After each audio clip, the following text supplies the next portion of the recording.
இன்றைக்கு நம்ம சேனலில் பார்க்க போது மூங் தால் ஸ்ப்ரவுட் எப்படி ரொம்ப சிம்பிளாக ஈஸியாக செய்கிறதுன்னு பார்க்க போகிறோம். ப்ரிப்ரேஷன் மெத்தட் ரொம்ப சிம்பிளுங்க. ஒரு கப்பு மூங் தால் எடுத்துக்கோங்க.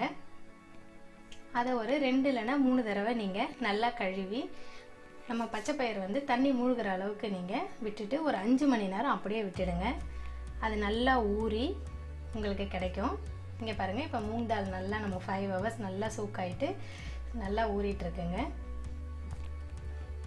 இப்போ இதை ஒரு நீங்கள் வடித்தட்டில் மொத்த தண்ணி வெளியில் போகிற அளவுக்கு வடித்தட்டில் போட்டு எடுத்துக்கோங்க. எல்லா தண்ணியுமே வெளியில் போயிடணும். உங்களுக்கு ஒரு ட்ராப் தண்ணி கூட அதில் இருக்கக்கூடாது. நீங்கள் இதில் போட்டாலே போதும், எல்லா தண்ணியுமே எக்ஸஸ் வாட்டர் எல்லாமே வெளியில் வந்துடும்.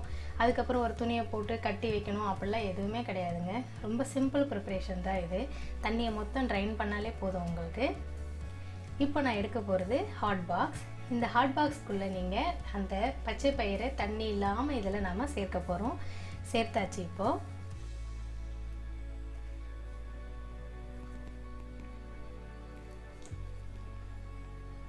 இப்போ இந்த ஹாட் பாக்ஸை நாம் அதனுடைய மூடியை போட்டு மூடி வச்சுட்டா போதுங்க.